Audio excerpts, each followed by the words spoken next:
वादा किया वो निभाना पड़ेगा, और कहीं ना कहीं अगर आपने पूरा नहीं किया तो घर जाना पड़ेगा। चुनावी तूफान है, और ऐसे में कहीं ना कहीं जमुना के अंदर जो उफान बना हुआ है, जिसके कारण हमारे गुरुजी है जो 40 दिन तक पद यात्रा करके लोगों को जागरूक किया है, और जागरूक करके कहीं ना कहीं ये बताने की कोशिश किया है कि जमुना की सफाई भी होना जरूरी है। चुनाव से पहले कहीं वादे देखेंगे आपने कि जमुना के अंदर जमुना बचाओ, जमुना साफ करेंगे, लेकिन कितना साफ होता है 5 साल के बाद भी लगातार लोगों को पता होता है। पहले तो मैं आपको बताऊं, हमारे गुरुजी के पास 2 पानी है। ये वो पानी है जो वोट लेते समय जनता पीते हैं, और ये दूसरा पानी वो है जो जिनको हम वोट देते हैं वो पीते हैं। तो साफ जाहिर हो गया कि जो पीते हैं वो कितना गंदा पीते हैं, और जो जीत के पीते हैं वो कितना होता है। गुरुजी 40 दिन तक लगातार आप घूमे हैं, और कहीं ना कहीं सालों से आप लगातार जमुना को साफ करने की बात करें। क्या लगता है जी, सरकार करना नहीं चाहती है या फिर ऐसे ही जानबूझ कर उसको मुद्दा बना के रखती है? सरकार की मनसा नहीं है, पैसा बहुत है, मनसा नहीं है, नियत नहीं है, नियत में खोट है। नियत में खोट है।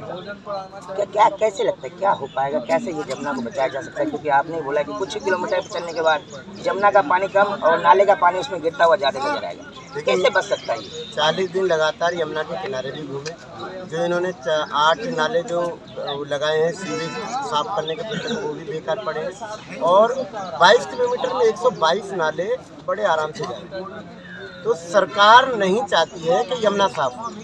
यमुना नालों से, यानी हम सब से जो है सीवेज का ही पैसा लेते हैं, टैक्स भी लेते हैं, पानी का भी लेते हैं, लेकिन ये किसने अधिकार दे दिया यमुना के अंदर गंदे पानी को और सीवेज के पानी को उसके अंदर डाला जाए? ये तो हम संतों की कमी के कारण है, नहीं तो किसी का अधिकार नहीं है। सरकार अपना काम करे, जनमानस अपना काम करे, संतों का काम होना चाहिए। संतों की कमी के कारण हमारी यमुना आज दिल्ली के अंदर 20 साल में पड़ी। जब छठ पूजा का समय आता तो हर एक नेता अपनी अपनी होर्डिंग्स लगा के छठी मैया के साथ अपनी फोटो लगाते हैं। क्या लगता है, दिखावटी होता है या वाकई या जमुना को साफ करने की बातें करते हैं? आजकल वो मोबाइल आ गए ना, सेल्फी वाला जी, वो खींचा और व्यूज आ गए और वो खुश हो जाता है। दुनियादारी भाड़ने वो हालत है। हमारी जन्मभूमि पर दिल्ली की धरोहर है, ये भारत जो है दिल्ली की धरोहर है, और धरोहर के अंदर यमुना बहती है, और यहाँ पर पूरे विश्व के राजदूत रहते हैं, प्रधानमंत्री भी रहते हैं, राष्ट्रपति भी रहते हैं, एमएलए भी रहते हैं, मंत्री भी रहते हैं, फिर भी पता नहीं क्यों नहीं दिखाई देता। मतलब लखपति भी रहते हैं, रोडपति भी रहते हैं। क्या कहेंगे आप, कैसे लगता है कि हर साल कहीं ना कहीं जो है छठ पूजा में बातें होती है कि जमुना साफ कर दो, नाले साफ कर दो, छठी मैया को आगे लाओ, बाद में वही भूल जाते, फिर उसी तरह से हालत रहता है। सुनने में आता है कि जो माताएं बहनें अपनी चांदी सोना पहन के जमुना में कूदते हैं, वो जाते तो वाइट है लेकिन निकलते काले। क्या कहना चाहेंगे इसके बारे में? देखिए, आपने जो पूछा है उसका जवाब दे रहा हूँ। जो भी व्यक्ति दिखावा करता है वो असलियत में काम नहीं करता है। छठ पूजा के संबंध में यही है, वो दिखावा करते हैं, हकीकत में जो कार्य होना चाहिए वो नहीं करते हैं। उस मान लो अगर छठ पूजा के दिन भी अगर व्यक्ति काम करने के लिए तैयार हो जाए, तो एक दिन अगर सही मायने में सही से सफाई हो जाए तो भी कम से कम 1 महीने यमुना साफ हो रहेगी। वो तो एक दिन भी सफाई करना चाहते ही नहीं हैं, एक दिन भी नहीं करते हैं, केवल और केवल मौखिक जवानी कह देते हैं कि छठ मैया पर हमने यमुना को साफ किया, यमुना मैया साफ हो गई। ऐसा नहीं है, बिल्कुल कथनी और करनी में बहुत फर्क है।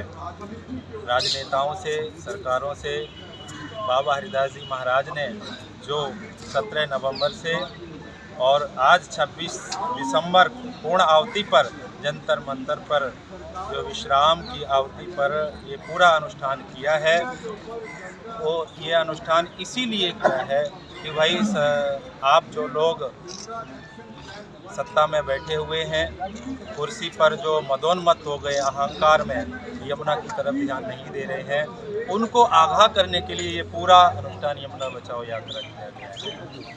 और आज 26 दिसंबर को यहाँ से बहुत बड़ा उद्घोष होने वाला है। सरकार तक हमारे बाबा हरिदास जी महाराज के नेतृत्व में ये जरूर संदेश पहुंचेगा, ये मेरा वादा है। किसको कारण मानते हैं जमुना को गंदा करने? किसका कारण मानते हैं? कौन? ये दोनों सरकारों का और जनमानस का भी। क्योंकि वो आवाज़ उठाते नहीं और सरकारें उस पर पैसे खा रही हैं और अपनी मनमानी कर रही हैं। बिल्कुल मनमानी हो चल रही है। तो संदेश सरकार को, संदेश यही है कि भाई मौलिक अधिकारों को मत खोलो। कम से कम जो आप वादे कर रहे हो केवल उसको ही पूरा कर दो। यमुना को साफ करूँगा या साफ करूँगा तो वो कर दीजिए। अगर नहीं करते हैं तो संत समाज जागेगा और ये हमारी धर्म योद्धा बनकर पूरी दिल्ली को जगाएंगे, घर घर जाएंगे और जिस प्रकार पीड़ा यमुना की है सबको अवगत कराएंगे। इन बोतलों को लेके जाएंगे और धर्म योद्धा बनाकर 1 साल के अंदर सरकार को जवाब देंगे इसका। क्योंकि हमने बहुत सारे काम कर लिए, सरकार को लेटर भेज दिए, पत्र भाग कर लिए, मिल भी लिए, लेकिन सरकार सुनने के लिए राजी नहीं। क्या लगता है, चुनाव है, यमुना रक्षक जो इस तरह से आक्रोश आप लोग दिख रहे हैं, कोई असर पड़ेगा सरकार को? बिल्कुल पड़ेगा। आज यहाँ जो बैठे हैं इसीलिए बैठे हैं, 100% पड़ेगा और हिल भी जाएगी। एक बार सोचने पर मजबूर हो जाएंगे, सत्ताधारी हो चाहे कोई भी हो, पर जिनकी जिम्मेदारी बनती है उनको सोचना पड़ेगा। और हम लोगों की जहाँ यहाँ बाबा हरिदास जी महाराज के नेतृत्व में जो लोग जितने लोग भी बैठे हुए हैं, यहाँ देख करके आज उनकी रात की तो नींद हराम हो ही जाएगी, ये पक्का है। रात की नींद हराम हो जाएगी, बिल्कुल हो जाएगी। और संदेश मैं ये देना चाहता हूँ पूरे समाज को कि भाई आप वोट देते हैं तो उसका अधिकार जो आपके हैं वो अधिकार भी लेना जानिए। अगर जो लोग वादे करते हैं और उन वादों को पूरा नहीं करते हैं उनको आप वोट बिल्कुल मत दीजिए। हम सरकार की तरफ, किसी सरकार की तरफ नहीं है, पर जो भी सरकार अपने मैनिफेस्टो में जो भी वादे करती है और अगर उसको नहीं करती है तो उसको वोट आप बिल्कुल मत दीजिए। चाहे बीजेपी हो, चाहे कांग्रेस हो, चाहे आम आदमी हो, अन्य कोई भी पार्टियां हो, मैं तो ये कहना चाहता हूँ। और आज यहाँ जो लोग बैठे हैं वो इसीलिए भाई धोखाधड़ी, धोखे से आप आ जाओगे, 5 साल रह जाओगे, उसके बाद तो काम तो करना पड़ेगा। तो आज बाबा हरिदास जी के नेतृत्व में ये संदेश मैं देना चाहता हूँ, अब जो भी सरकार आएगी उसको काम करना पड़ेगा, काम करना पड़ेगा, बिल्कुल करना पड़ेगा काम, जहाँ से आए वही जाना पड़ेगा। तो गंगा जमुना सरस्वती एक हमारी किताबों में लिखा हुआ था, लेकिन कितना साफ होता है, कितना सरकार उस पर वादे करती है। आज जंतर मंतर से अलग अलग तरीके से बताया गया कि जो सरकार काम करेगी, जो वादा पूरा करेगी, उसको कहीं ना कहीं वोट मिलेगा, नहीं तो आने वाले चुनाव में जो है बहुत बड़ा चोट भी मिल सकता है। छोटे से इस बार साधु संत की जो है टोली आई है और कहीं ना कहीं जमुना बचाने की बात करें। दिल्ली एनसीआर से तो लोग यहाँ पहुँच रहे, अलग अलग राज्यों से भी लोग पहुँचे।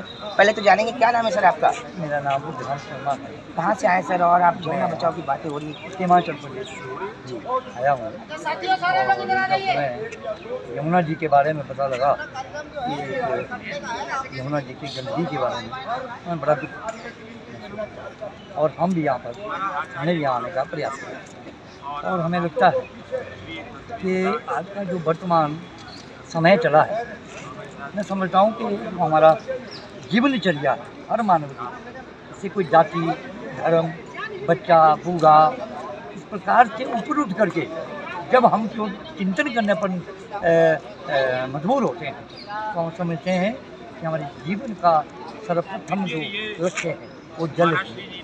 क्योंकि हमारी बॉडी स्ट्रक्चर को भी आप जानते हैं, उसको चलाने के लिए 3 भाग जल की आवश्यकता होती है, और सृष्टि को संचारित करने के लिए, उसको सुरक्षित रखने के लिए, उसको जीवित रखने के लिए भी आपको 3 भाग जल की आवश्यकता पड़ती है। मैं समझता हूँ जब मानव के द्वारा मानवीकरण का हनन होते हुए जब मानव अगर दुष्ट प्रवृत्तियों की ओर विचार करता है तो मैं समझता हूँ कि आज जल की जो दुर्दशा हो रही है ये दिल्ली में ही नहीं, अपितु मैं समझता हूँ कि हर खंड में जल जो है प्रदूषित किया जा रहा है। चाहे वो केमिकल के माध्यम से आप स्प्रे कर रहे हो, उसकी केमिकल की गंदगी जल में डालते हो, और आप जो भी औद्योगिकरण करते हो उसके जो केमिकल जो निकलते हैं वो सब जल में डालते हो। मानव की प्रवृत्तियों के द्वारा जो गंदगी स्थापित की जाती है उसकी गंदगी भी आज जल पर निर्भर करती है। तो मैं समझता हूँ कि जो बाबा हरिदास जी महाराज जी ने ये कदम उठाया है ये मानवता की कदम है। भारत की राजधानी दिल्ली का ये हाल है, और देश का क्या लगता होगा कि जहाँ पे गंगा जमुना, क्या लगता है सर, भारत की राजधानी दिल्ली में ये हाल है जमुना जी को लेके, इस तरह से आप लोग हिमाचल से है, गंगा जी भी है, सरस्वती भी है, क्या लगता है ऐसे राज्यों में क्या होता होगा? ये तो भारत की राजधानी है, इसका ये हाल है। देखिए, जैसा कि आप सभी जानते हैं कि यमुना नदी में जो जल में जो गंदगी है, सबसे बड़ी बात है यहाँ पर पॉपुलेशन। यहाँ पर दिल्ली का जो पॉपुलेशन है और पॉपुलेशन के अकॉर्डिंग यहाँ का जो आप जैसे शौच आदि का जो है और सीवरेज जो है वो नदी में जा रहा है। तो पॉपुलेशन का जो सीवरेज का जो इतना गंदगी है वो उसमें जा रहा है, तो डेफिनेटली उस पर गंदगी पड़ेगी ही पड़ेगी। तो हर स्थानों पे बात है, जब सीवरेज को हम, नालों को हम नदियों में कन्वर्ट करेंगे तो डेफिनेटली जल गंदा होगा। क्या मैसेज रहेगा सर आपकी तरफ से? आप हिमाचल प्रदेश से आए हैं, हमारा दिल्ली में आए मैसेज यही हैं, रहेगा सरकार को क्या देना चाहिए? क्योंकि कोई भी कार्य निर्भर करता है तो वर्तमान सरकार पर निर्भर करता है, चाहे वो किसी भी प्रकार का वर्क है, चाहे वो औद्योगिकरण का विषय हो, चाहे कोई और अन्य प्रगतिशील कार्य हो, तो मैं समझता हूँ कि उसका उत्तरदायित्व है जो उस क्षेत्र की जो सरकार है उस पर ही उसका सारा प्रतिभाग रहता है। तो मैं समझता हूँ कि आज मैं जो यहाँ की सरकार है, जो केजरीवाल जी जल की बात कर रहे हैं, जल जीवन, जल जंगल और जीवन, पहले जल है फिर जंगल है फिर जीवन चलता है। तो मैं समझता हूँ वैसे हमारी पंचायत क्षेत्र की जो बॉडीज़ होती है उनको जागरूक होना होगा। फिर मैं समझता हूँ जो हमारे क्षेत्र की जिला परिषद की जो कड़ियाँ होती है उनको भी जागरूक होना पड़ेगा। फिर हमारे मेले जाते हैं, पूरा मेलों को भी अपने क्षेत्र के प्रति जागरूक होना होगा। फिर जो हमारे मुख्यमंत्री है, जो प्रदेश की सत्ता है, उनको भी जागरूक होना पड़ेगा। और मैं समझता हूँ जो राष्ट्रीय जो हमारी सत्ता होती है उनको भी कड़ा इस पर प्रहार करना होगा। मैं समझता हूँ कि आज जो बीमारी का कारण इस विश्व में और देश में चल रहा है, मैं समझता हूँ वो एक जल की ही, इसका जो प्रदूषण है के कारण ही ये बीमारियाँ की फैल रही है। तो ये यहाँ इस सरकार को और केंद्र सरकार को, इन दोनों को ही बड़ी तेज़ी से इस पर काम करना चाहिए। मैं धन्यवाद करता हूँ अपने बाबा हरिदास जी महाराज का, जो अपने अथक प्रयासों से, अपने दीर्घकालीन प्रयासों से 40 दिन कम नहीं होते, लोग अपने बच्चे, परिवार और समाज को चलाने में कितना बड़ा समय लगाते हैं। तो 40 दिन इन्होंने आम जनता के जागृति के लिए काम किया हूँ। मैं इनका बहुत बहुत धन्यवाद अपने आत्मा और मन से करता हूँ। बोलो बाबा हरिदास जी महाराज की जय। तो आपने देखा किस तरीके से यहाँ पे अलग अलग राज्यों से लोग आए हैं और कहीं ना कहीं जल ही जीवन है इसका संदेश दे रहे हैं, और सरकार को कहीं ना कहीं चेतावनी दे रहे हैं कि अगर दोनों सरकार एक साथ मिलकर काम करे तो कहीं ना कहीं जमुना की सफाई हो सकती है।